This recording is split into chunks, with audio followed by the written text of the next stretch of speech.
मैं डॉक्टर जुगल किशोर कुजूर, सहायक प्राध्यापक हिंदी, शासकीय श्यामा प्रसाद मुखर्जी महाविद्यालय सीतापुर, जिला सरगुजा, छत्तीसगढ़। सरगुजा विश्वविद्यालय एमए हिंदी तृतीय सेमेस्टर प्रश्न पत्र कथा साहित्य के अंतर्गत वापसी कहानी के सारांश या कथा वस्तु को हम समझने का प्रयास करेंगे। वापसी कहानी की लेखिका उषा प्रियमवदा जी हैं। आधुनिक हिंदी साहित्य में उनका विशिष्ट स्थान है। नई कहानी में अपनी उत्कृष्ट रचनाओं के कारण उषा जी बहुचर्चित और बहुप्रशंसित रही हैं। अपनी रचनाशीलता के कारण ही वे आज हिंदी कहानी की महत्वपूर्ण हस्ताक्षर हैं। उषा जी की कहानियों में आज के व्यक्ति की दशा और दिशा का जीवंत चित्रण देखने को मिलता है, जो पाठकों को सहज रूप में अपनी ओर आकर्षित कर लेता है। वापसी कहानी पुरुष पर केंद्रित कहानी है। यह कहानी 1960 में प्रकाशित हुई थी। वापसी कहानी के मुख्य पात्र हैं गजाधर बाबू, गणेशी इनका नौकर है,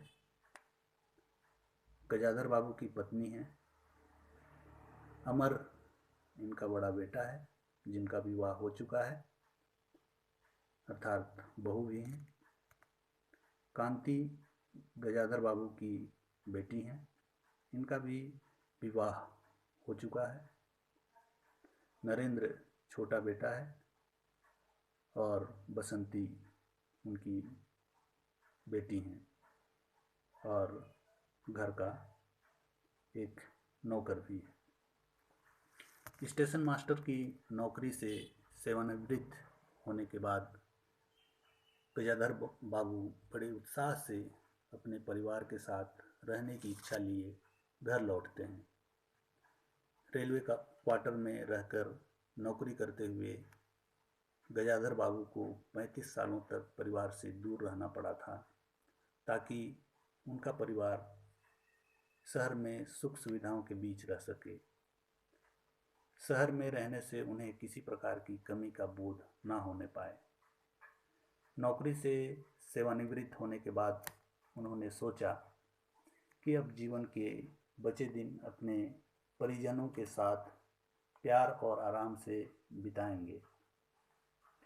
एक सुंदर और सुखद घर का सपना संजोए वे घर से लौटे तो उन्होंने पाया कि परिवार के लोग अपने अपने ढंग से जी रहे हैं।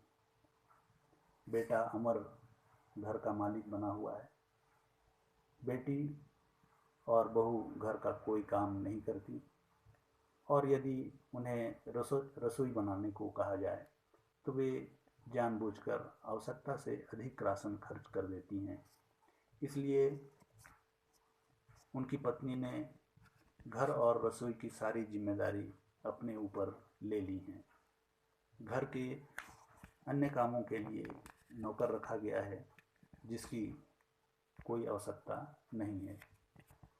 जिस परिवार के लिए सालों छोटे मोटे स्टेशन के क्वार्टर में अकेले रहकर उन्होंने अपना जीवन गुजार दिया, उसी परिवार के किसी सदस्य के मन में उनके प्रति कोई लगाव नहीं है।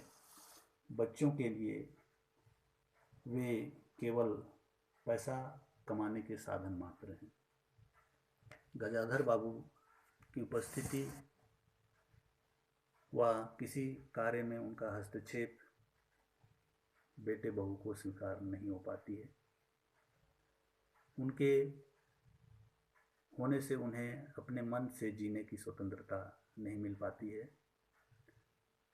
उनकी अपनी बेटी बसंती भी एक छोटी सी डांट पर मुंह फुला देती है तथा उनसे कट कर रहने लगती है। उनकी पत्नी उन्हें समझाने की बजाय उल्टे उन्हें बच्चों के फैसलों के बीच न पड़ने की सलाह दे देती है। परिवार में गजाधर बाबू की वापसी आधुनिक परिवार में टूटते परिवारों के संबंधों के साथ परिवार के बूढ़े व्यक्ति की लाचारी की झांकी प्रस्तुत करती है। गजाधर बाबू अपने बच्चों के साथ साथ उनके मनोविनोद में शरीक होना चाहते हैं, लेकिन बच्चे उन्हें देखते ही गंभीर हो जाते हैं। घर के सभी सदस्य गजाधर बाबू के फैसले का निरादर कर देते हैं। कुछ समय बाद घर में उनकी उपस्थिति बच्चों को अखरने लगती है। घरेलू मामले में उनके किसी भी प्रकार के हस्तक्षेप को उनकी पत्नी तथा बच्चे स्वीकार नहीं करते, उल्टे उनके फैसले का विरोध करने लगते हैं। उनके कारण घर में दोस्तों के बीच चलने वाली चाय पार्टी में अवरोध ना हो, इसलिए बैठक से उनकी चारपाई हटाकर माँ के कमरे में लगा दी जाती है। उनके लिए सबसे दुखद बात यह है कि जिस पत्नी का सौहार्द और स्नेह नौकरी के समय निरंतर उनके स्मरण में रहा करता था, अब वही पत्नी घर की रसोई संभालने में संतोष का अनुभव करती हैं तथा पति से अधिक बच्चों के बीच रहने में अपने जीवन की सार्थकता समझती हैं। कुल मिलाकर गजाधर बाबू अपने परिजनों के बीच पराया हो जाना बर्दाश्त नहीं कर पाते। अपनी पत्नी और बच्चों से उपेक्षित एवं निराश होकर पुनः सेठ रामजीमल के चीनी मिल में नई नौकरी खोजकर घर से चले जाने का फैसला ले लेते हैं। इस प्रकार वापसी कहानी आधुनिक युग के वास्तविक यथार्थ को प्रस्तुत करती है। कहानी यह दर्शाती है कि आधुनिक पीढ़ी के परिवार में पुराने मूल्यों की तरह पिता का कोई स्थान नहीं रह गया है। वह पत्नी व बच्चों के लिए केवल धनोपार्जन के निमित्त मात्र बन गया है। पत्नी भी जिस व्यक्ति के अस्तित्व से पत्नी मांग में सिंदूर डालने की अधिकारिणी है तथा समाज में प्रतिष्ठा पाती है, उसके सामने वह 2 वक्त भोजन की थाली रख देने से ही अपने सारे कर्तव्यों से छुट्टी पा जाती है। गजाधर बाबू की परेशानी यह है कि वह जीवन यात्रा के अतीत के पन्नों को पुनः वैसे ही जीना चाहते हैं, किंतु अब ये संभव नहीं है, क्योंकि अब उनके लिए घर और परिवार में कोई जगह नहीं है।